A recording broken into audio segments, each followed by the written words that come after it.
Gusto mo bang makita ang isang senador na ibinoto ng sambayanang Pilipino? Aarestin sa loob mismo ng Senado? So itong mga kabayan, nagkainitan ang mga senador na si Kiko Pangilinan at si Senador Robin Padilla sa plenaryo ng Senado. Watch po natin ang kaganapan sa Senado na ito mga kabayan. Gusto mo bang makita ang isang senador na ibinoto ng sambayanang Pilipino? Aarestin sa loob mismo ng Senado? Pag-isipan nating mabuti. Dapat bang mangyari muli ang nangyari kay dating Pangulong Rodrigo Roa Duterte? And for the record, Paano natin pag-uusapan yung ibang... And for the record, Mr. President, I still have the floor. And for the record, Mr. President, we voted against resolution number 44. Gusto ko po sanang ireklamo si Senator Pangilinan sa pagsigaw. Meron po ba siya rules natin na sinasabing pwede mong sigawan ng kapwa mo senador? Senator Padilla. Ginoong Pangulo, gusto ko lamang pong ibalita sa ating mga kasama na naging maganda po ang responde ng Commission on Human Rights sapagkat kaninang umaga po nakipagpulong sila sa atin at nakipagpulong po sila sa USAA at kay Senator Bato de la Rosa patungkol po sa nangyari na karahasan at pang-aabuso sa karapatang pantao ng ating mga kasama dito sa Senado. Pangalawa, gusto ko lamang din pong iparating sa ating mga taong bayan na magkakaiba po ang kaso ni Senator Trillanes at Senator De Lima sa kaso po ni Senator Bato. Dahil si Senator Bato, ang warrant po niya ay hindi galing sa Pilipinas. Ang warrant po niyan ay galing sa ibang bansa, sa isang dayuhang korte. Ito po ay malayo doon sa usapin na sila ang kustodiya po ni Senator De Lima at ni Senator Trillanes dito lang sa Pilipinas. Ito pong mangyayari kay Senator Bato ay dadalhin po sa ibang bansa. Medyo yun po pag-isipan nating mabuti. Dapat bang mangyari muli ang nangyari kay dating Pangulong Rodrigo Roa Duterte? Dapat bang mangyari pa yan muli sa isang Pilipino? Yun lamang po, sana alam natin ang pagkakaiba ng warrant galing sa Pilipinas at warrant sa isang korte lang ng ibang bansa. Yun po, maraming salamat po. Point of order, Mr. President. Point of order, Mr. We were going to Point of recognize order. Senator Marcoleta, but this is a point of order, Yes. so we recognize Yes, Senator Mr. Pangilinan. President, my understanding is this matter was already referred to the Committee on Rules. And any on all such manifestations should have been referred to the Committee on Rules. Senator Pangilinan, Senator Lacson gave several privileged speech, even if the matter was already referred to the committee report. I understand, Mr. As a matter of tradition, I understand, Mr. we allow that. Ginoong Pangulo, pinilabas yung warrant of arrest kagabi lang, tapos na tayo dito. Yeah. I Yes, that's why understand. this. Na sinabi po na yung warrant of arrest ay tunay. I understand, Mr. President, and therefore I'm appealing that perhaps this matter should be tackled in the committee rather than in this in plenary so that we can address other concerns, Mr. President. The appeal- And the for the appeal- record, Paano natin pag-uusapan yung ibang... and for the record, Mr. President, I still have the floor. And for the record, Mr. President, we voted against resolution number 44. So to say that we have this resolution, yes, but there are senators who voted against it. And therefore, it is not necessarily our agreement with the points being raised by the good senator from Camarines Norte. For the record, Senator Padilla did mention a while ago that he doesn't take it against, and he acknowledges that some senators voted against it, and it's on the record. Having said that, the appeal is noted, but I just like to mention that we usually give each other leeway depending on the importance of the matter, and the threat to Senator Bato is live.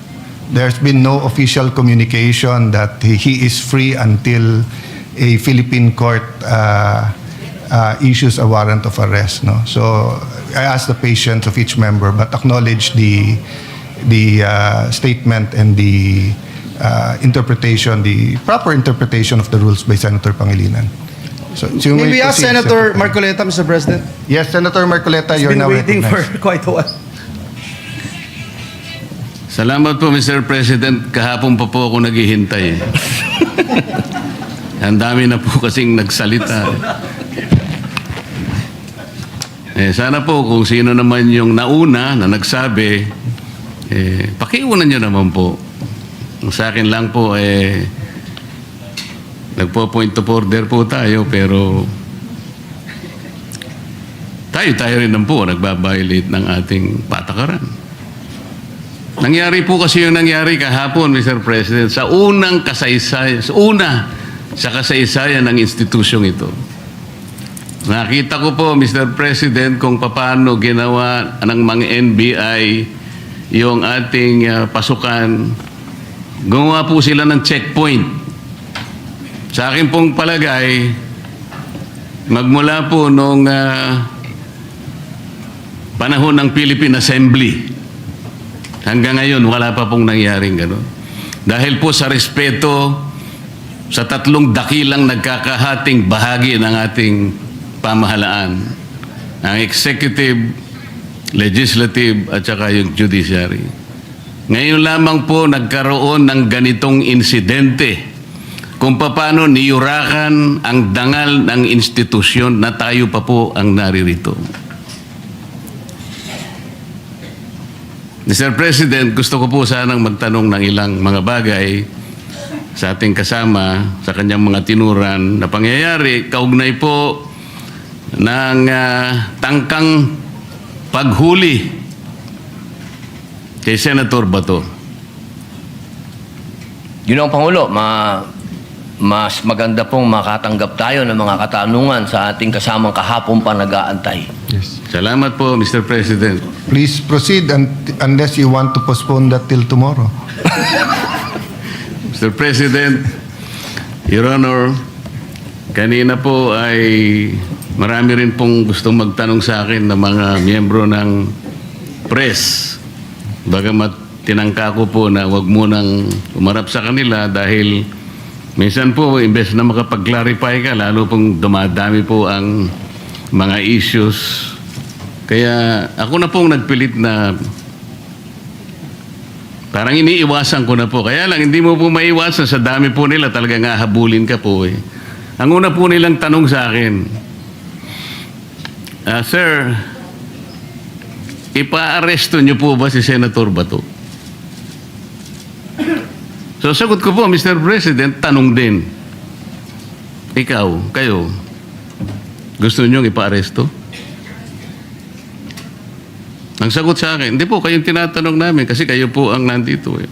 Hindi, tinatanong ka rin kita kasi Pilipino ka. Gusto mo bang makita ang isang senador na ibinoto ng sambayanang Pilipino? Aaresto sa loob mismo ng Senado? Hindi po. Okay, kung ikaw hindi, di lalo na ako. Kayo po ba'y na-interview rin ng gano'n? Opo. Sir President? Nakakagulat po sapagkat ako po din mismo mahal na kasama at idolo namin, Senator Marcoleta. Nagtataka din po ako sapagkat marami po sa mga tanong sa ating ibinabato.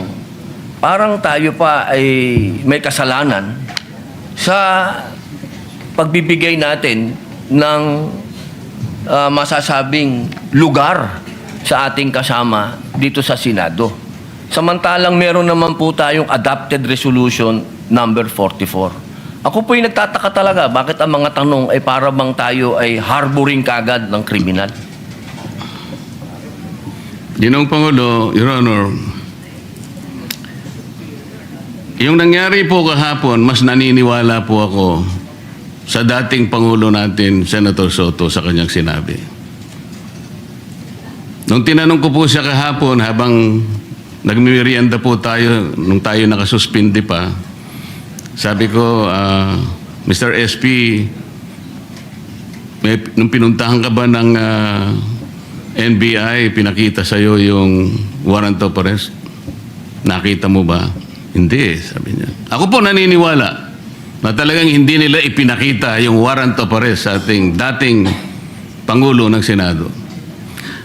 Ang ating pong miyembro ng press, Sir President, mahilig lang silang tanong ng tanong eh. Pero yung basic yun ang ayaw nilang tanongin eh.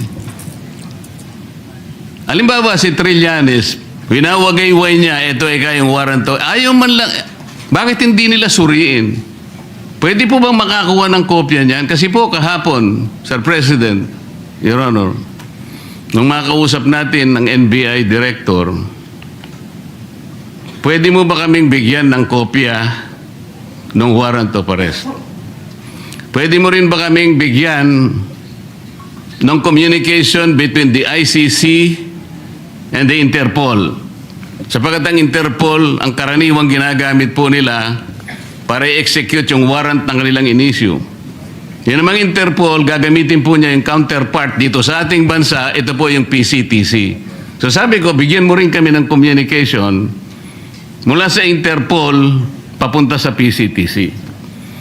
At mula sa PCTC, meron silang sulat din sa inyo at kayo nga ang dineputize para i-serve yung warrant of arrest kay Senator Bato. Maliwanag po yung sagot niya, Mr. President, Your Honor. Opo. Gusto ko po sanang itanong, Mr. President, kung nag-comply na yung NBI Director na yung ating hinihingi ng mga communications para mapagtibay natin kung talagang meron ngang in-issue, kung totoo nga po na merong warrant of arrest at hindi lang ginawa sa Claro M. Recto, para po lahat ay guided. Yes. Naibigay na po ba? So number one, Senator Marcoleta, I apologize to you. You were present and in fact, you made very good points to the NBI Director. Number two, tama po kayo. He promised to officially communicate the warrant and I told him he is welcome to serve the warrant. The issue is the actual arrest. So I asked my staff as to my office, wala. To our secretariat, may na-receive ba tayo from the NBI? Wala pa. So, Yeah, wala pa. Mr. President, Your Honor, doon lamang po sa simpleng requirement natin, dahil nung gabing yun, ang sabi niya, hindi lang niya dala, nasa sasakyan niya. So, hindi na natin siya pinilit, dahil yung sasakyan niya nasa labas. Pero, Mr. President, Your Honor, alas 5 na po eh. Yung po bang mga requirements na yun, simpleng-simple po para matukoy lang natin kung talagang merong warrant of arrest. Bakit hindi po hanggang ngayon ay naibibigay ng NBI na sila pala, allegedly, ang dineputize ng kung sino-sino na iserve ang warrant of arrest sa ating kasama? Bakit po? O baka nga po wala eh. Ito yung pinaka-problema. Ang dami pong kumakalat na issue sa labas, tinatago raw natin, meron pa pong nagsabi kung sino-sino na yung pagkup-kup daw po natin, yung ginamit natin, yung inadapt nating resolution number 44, sabi ni Trillanes, obstruction of justice. Yan po yung mga pinagsasasabi nila. Your Honor, alam niyo po ba yung statement ng Permanent Mission of the Republic of the Philippines sa United Nations noong 79th session of the UN General Assembly? Ba, napakaganda po niyan. Mas maganda po, basahin niyo po sa amin. Kasi hindi mo pa alam, di ba? Opo. Salamat po, Mr. President. Ito po kasi may kaugnayan sa pinag-uusapan natin eh. Ito pong 79th session of the UN General Assembly ay may kinalaman po sa pagde-define ng scope and application of the principle of universal jurisdiction. Ito po yung naganap, Mr. President, on October 16, 2024. Kasi po, bilang tayo po ay permanent member ng United Nations, tinanong po nila yung ating posisyon. Paano ang pagkakaintindi mo sa principle kanya and application of universal jurisdiction? Ang sabi po ng Pilipinas, Mr. President, Your Honor, kami po sabi niya the general rule is that jurisdiction is territorial. Universal jurisdiction is an exception grounded on the need to preserve international order. Tama naman po yun eh. Ang pinag-uusapan po na, sinight po ng ating gobyerno, Mr. President, yung Section 17 ng Republic Act number 9551. At sinasabi po nila doon, sabi po ng ating permanent mission, Section 17 of RA number 9851 specifically provides for the Philippine jurisdiction over persons, whether military or civilian, suspected or accused of a crime defined and penalized under Republic Act 1951, regardless where the crime is committed. Sa mga tweet, tayo na po ang nagsabi sa United Nations na tayo po yung merong jurisdiction. At sinama pa nga po yung Section 18 na kung saan ang Regional Trial Court po ang merong jurisdiction. Primary and exclusive jurisdiction. Kanina po, Mr. President, Your Honor, binanggit po ninyo, yung warrant of arrest kasi kanya galing sa korteng hindi sa domestic nanggaling. Nanggaling naman talaga raw sa ICC. Ipagpalagay na po natin, Mr. President, na totoo nga at hindi peke yung warrant of arrest. Kunwari valid. Ang sinasabi po ng ating batas, Mr. President, isasagawa mo lang ito sang-ayon or in accordance with the extradition laws and treaties obtaining in this country. Mr. President, wala po tayong extradition treaty sa ICC for the simple reason that ICC is not a country. Wala rin po tayong treaty sapagkat nag-withdraw na po tayo sa ICC. O paano niya po i-apply yung kanilang warrant of arrest? Ang jurisdiction po ay atin na. Mr. President, Your Honor, on May 10, 2026, ang ating kasama, Senator Bato, was served a subpoena by the CIDG for the alleged crime of EJK. Ano pong ibig sabihin nun, Mr. President? Yung pag-serve po ng subpoena, na-operationalize na po, active na po yung kaso kahit nasa investigative and prosecutorial stage pa lang. Ibig sabihin, our National Prosecution Service is already actively on the case. Paano po papasok ang ICC? The core function of the ICC, Mr. President, is under the principle of complementarity. Ibig sabihin, kung meron pong local court na gumagawa na po ng kanilang tungkulin, wala na pong pakialam ang ICC. Nang nangyari po, aktibo na pong pinupurso ang kaso, allegedly, EJK sa ating kasamahan. Papasok pa uli ang ICC. Sarili po ba nilang prinsipyo ay kanilang babaliwalain? Papayag ka pa doon, Mr. President, Your Honor? Ay, hindi po tayo dapat pumayag. At katunayan nga po, katulad po ng sinasabi ng ating ibang kasama na ito daw ating pinag-uusapan ay wala daw itong kwenta. Napaka-imposible po nun.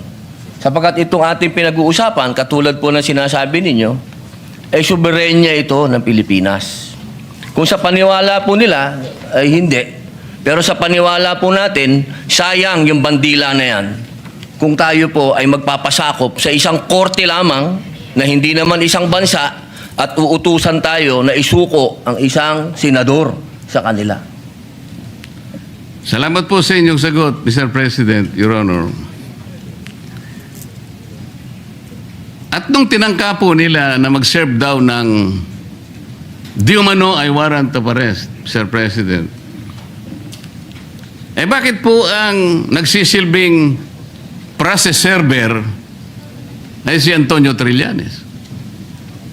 Sheriff po siya ngayon yata ng ICC. Meron po ba kayong impormasyon na si Poy naglilingkod na sa ICC o sa Interpol, Mr. President, Your Honor? Eh, siguro po, action speaks louder. May dala po siyang warrant. So, sheriff. Kung totoo na meron siyang dalang warrant. Yun po. Opo, pag napatunayan po na yun ay warrant of arrest, sheriff na po siya.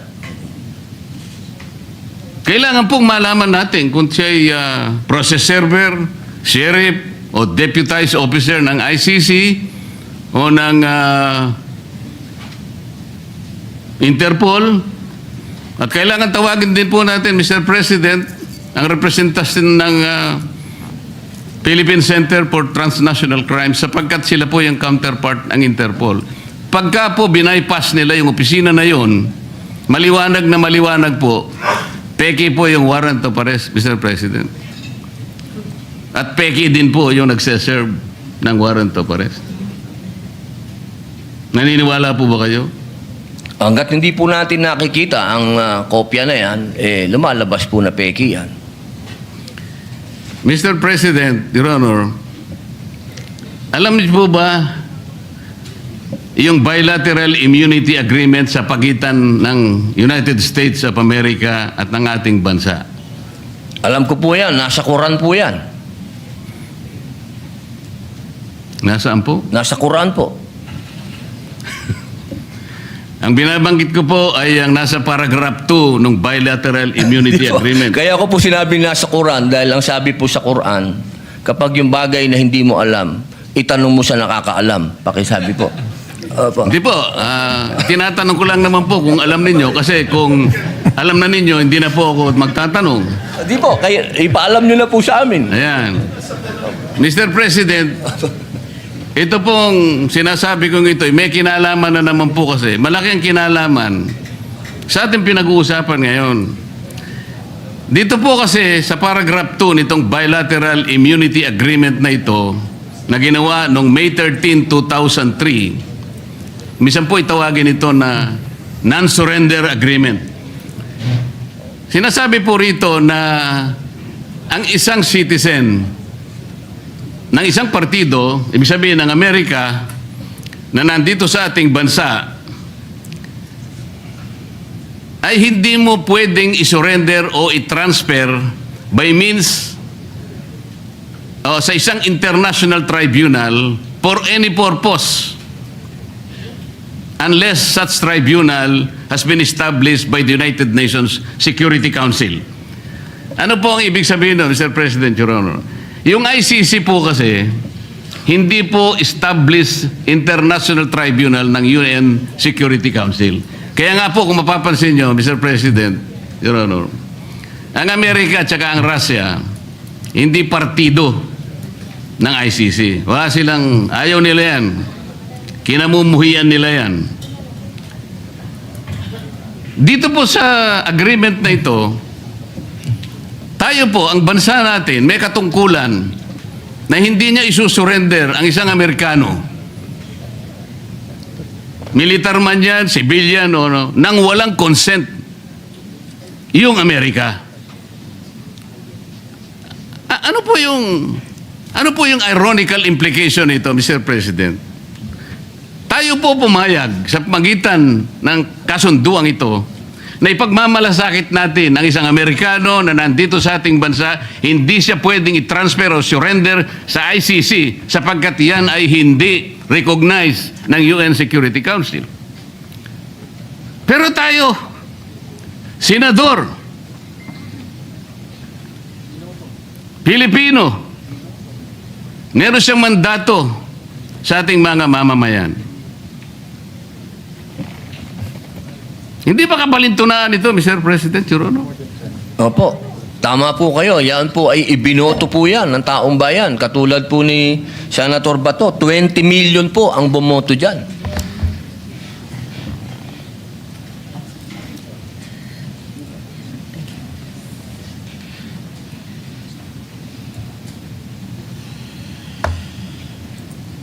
Kaya ko lang po tinatanong, Mr. President, hindi ko po lubos na maisip, tayo pala kaya nating ipagtanggol ang hindi isang Pilipino, kahit hindi Pilipino, dahil lamang nakipagkasunduan tayo. Pero sarili nating kapwa Pilipino, may mandato sapagkat nagsisilbing senador ng ating bansa. Hindi natin kayang ipagtanggol. Ito po yung irony na napakahirap siguro natanggapin ng bawat isang Pilipino. Tama po kayo eh. Ang warrant of arrest po ay galing sa ICC. Ang kaso po ni Senator Trillanes ay iba sapagkat ang nag-issue ng warrant of arrest ay sarili nating korte na kailangang igalang. Ganon din po ang warrant of arrest na inisyo kay dating Senador Laila de Lima. Pero ito'y natatangi po eh. Kung totoo po na yun, ay talagang totoong warrant of arrest. At yun ay nakabase sa saligan mismo ng Rome Statute.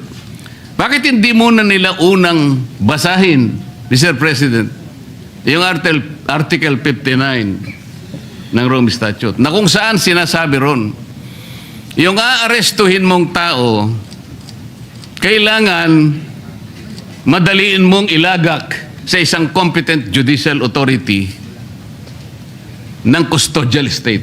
Ano ang custodial state? Yung ating bansa. Bakit po kailangan yon? Maski ang ICC, kinikilala niya yun. Dahil meron pong mga prosesong dapat na mapagtibay. Una, kailangan malaman natin kung yung warrant of arrest applicable doon sa tao na yun. Dito lang, sa pinag-uusapan natin, hindi applicable kay Senator Bato. So meron siyang recourse para questionin yung warrant of arrest. Kaya importante na ilagak mo siya sa isang competent judicial authority.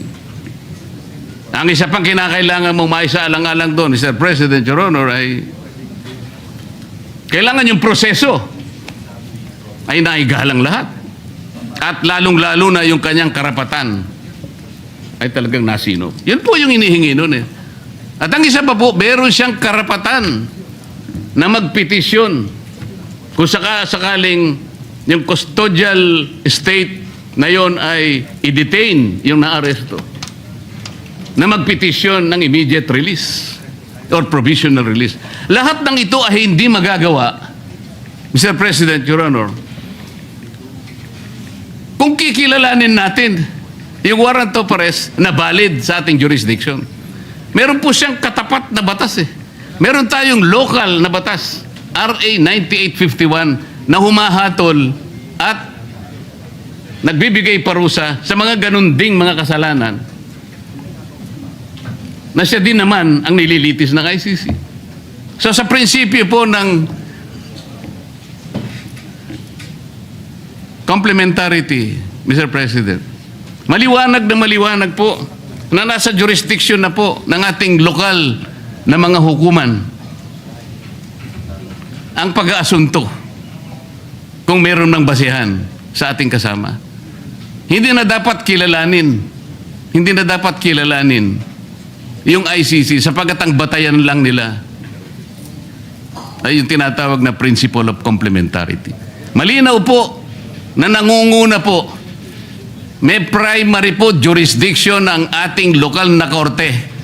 Exclusive and primary jurisdiction. Yun po importante. Ngayon, yung pong mga nagkukunwa na process server, nagkukunwa na sheriff, nagkukunwa kung ano man sila ng ICC, kung bayaran sila o hindi, dapat po tingnan muna nila lahat yung mga bagay na pinag-uusapan natin. Bago nila puntahan ang isang institusyon katulad nito, nahahabulin pa yung isa sa atin. Ang pangyayari po kahapon, uulitin po natin, Mr. President, kailanman po ay hindi nangyari sa kasaysayan ng institusyong ito. Tinanong ko pa nga po kahapon sa ating director ng NBI dahil pinipilit niya. Kaya po nung papunta na, kung makakapasok po si Senator Bato sa session hall, ay wag nyo na siyang tutugisin. Para bang ang parte lamang ng Senado, Mr. President, ay itong session hall. So, nung tinanong ko, bakit po yung parking area namin na kung saan nagsimula ang habulan at saka yung mga hagdanan ay hindi ba parte ng institusyong ito?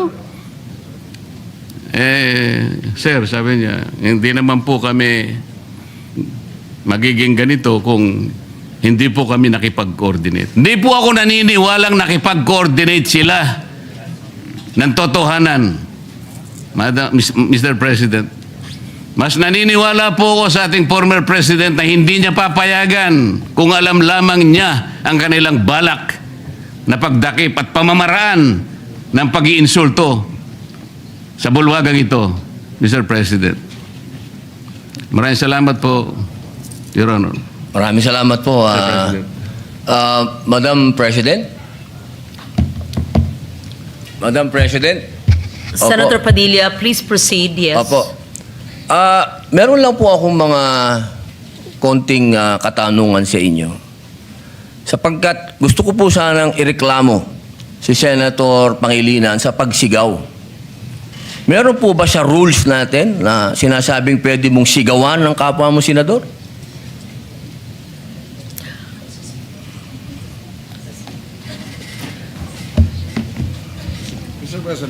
Narinig ko yung malakas na boses ni Senator Kiko Pangilinan. Miss, Alam ko na si Senator Pangilinan ay dating galing sa broadcasting, baka nag-modulate. Maari po ba tayo ay mag-suspend muna para pag-usapan yung malakas na boses at wari pagsigaw ni Senator Excuse me, Pangilinan? nasa akin President, po yung iba ang floor. usapin. Senator Padilla has excuse the me. floor. The chair is answering the question of Senator Padilla. Session is suspended.